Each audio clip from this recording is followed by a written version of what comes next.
Well, things are not always peaches and cream, and as you could tell by the caption, it may be things don't always go like they're supposed to. Now I'm about to break into this thing. I say about to break into, I've actually done a little bit of prep and done some troubleshooting. I'm going to show you what I've done and kind of walk you around it a little bit, because I'm just out here living the coolest life. The repair edition.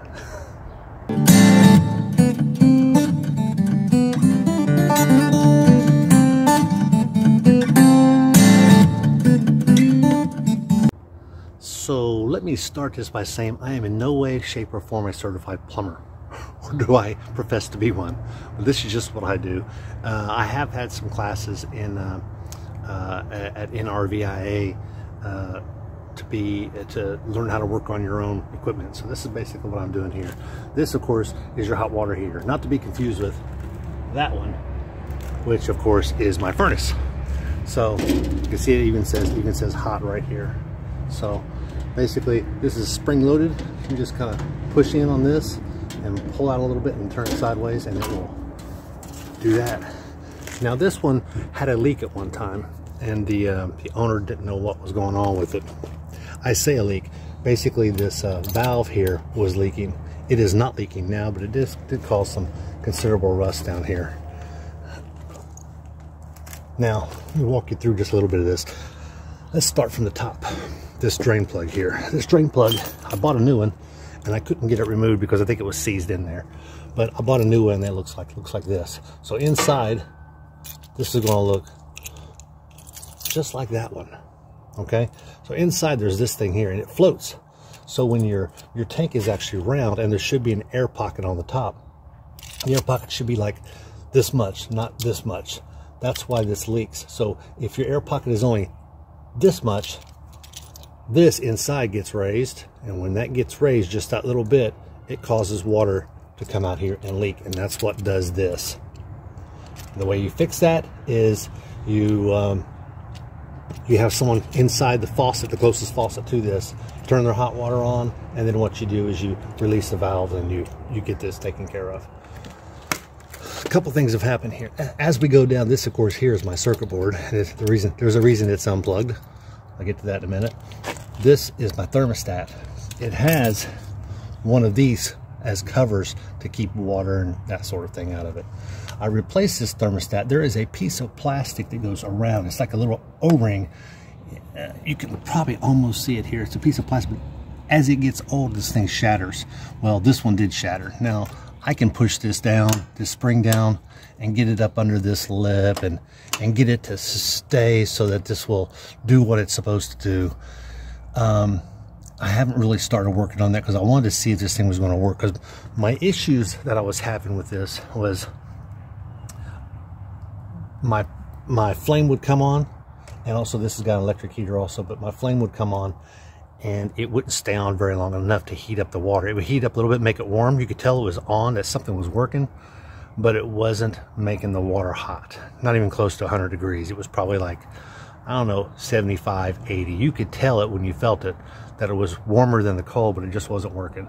So I thought for sure this is a thermostat. Now, why did I do that? Well, thermostat's only like 12 bucks.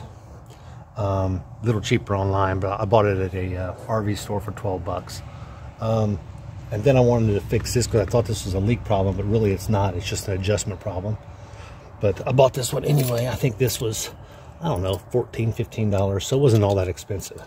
As long as I can keep my costs down, I'm good with that. Now, what had happened was there's supposed to be a connector here that is if this flames up, it burns through and actually disconnects the power going to everything and shuts everything off. It's a safety mechanism. I ended up pulling it out because it didn't look like it was old. It did look like it was old, but it didn't look like it was fresh at all. So I went ahead and just clipped it off, but I wanted to put it back together to do a test. And I have every intentions of replacing it, or I should say had, because I'm not replacing it now, and here's why. Well, as I was making this thing and trying to hook it all up and try to get it to work, turned it back on inside, it started smoking. And I don't mean like boys in the bathroom kind of smoking. I mean, it was smoking. It looked like one of those, you know, at fireworks, you get those little snakes and it smokes like crazy, or maybe even a smoke bomb. That's kind of like it was smoking. It was nice white, and you might even be able to see that right in here. It was burning. So my thought back was, this wasn't working in the first place. I thought it might have been a thermostat issue. Didn't know for sure, but I went into one of the stores and said, you know, how much are the replacement boards? And they said $287. And I got to thinking, well, how much is a whole new water heater? They're like $1,200. So do you roll the dice and you buy the circuit board and then it still doesn't work? Or when you buy a circuit board, everything else is still old? What do you do? Went online and looked, and I can get one exact model number and everything, $650. No brainer, isn't it? Do you spend $287 on something that might work, or do you spend $650 and just replace the whole thing? You spend $650 to replace the whole thing. So that's what I'm going to do. These are relatively plug and play. You essentially take out all these screws. You go to the back side of it, disconnect all the pipes, which is, of course, is your plumbing and your propane. Get those disconnected properly. I think there may be one mounting bracket in the back. On the outside of this, there is a styrofoam all the way around your tank, but you just pull it straight on out, clean it out, do any kind of maintenance you can in there. If I got some extra rust in there, I'm gonna take care of that issue, and I'm going to totally replace this unit right here. So that's going to happen. I'm not going to get it shipped here to an RV park. We're heading back to Columbus. I'll be down there at Uchi Creek next month, so I'm going to do it then. I'm just going to do a slide out. Probably do a video too. I'm going to do a slide out. So that's what's going on here. Everything is not always peaches and cream and working out right, but this is going to work, because I think this is definitely something I can handle.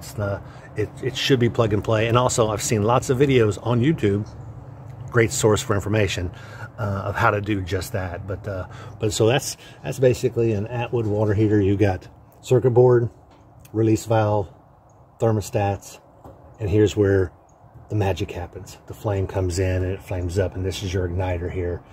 Oh, I wanted to say one more thing, which is why I'm squeezing this in here. This piece down here could be an Anode rod, or it could just be a plug. Your plug is going to look something like this. Do not put this kind of plug, which is what I got out of mine, inside this. One, if this is an aluminum tank, this should be plastic. There's a reason this is plastic. It's plastic so that it will give in case the thing gets way overheated. So you don't want this thing to overheat. If it gets way overheated, it's basically a safety feature. So you want to buy the plastic plugs that are for these. I put an Anode. Yeah, I think it's Anode. It sounds like donad, doesn't it? Anode rod, that's the word. I put an anode rod in this one here, and it looks like this. What this is just like what your hot water heater is at the house. It is self-deprecating, so it will dissolve. Now, I don't know for sure. I probably could find out if this is an aluminum tank. If this is an aluminum tank inside, I don't need one of these. This is really just for steel tanks. But I didn't know for sure if it was or not. I probably could have looked up the numbers on it, but these were pretty cheap. These were $12 for two. I'm just going to go ahead and put one in there. So that's what I did. So I put one in here. I think I did it like a month ago. But putting and replacing just a few things cheaply is a good idea. But if you're going to replace something big, you might want to think about replacing the whole thing, which is what I'm going to do. Not a whole lot of parts. Definitely doable. Well, that's going to do it for this video here. I hope you've enjoyed it. Be sure to send this to like and subscribe, and send this to your friends, because I'm just out here living the coolest life. Fix Up Edition.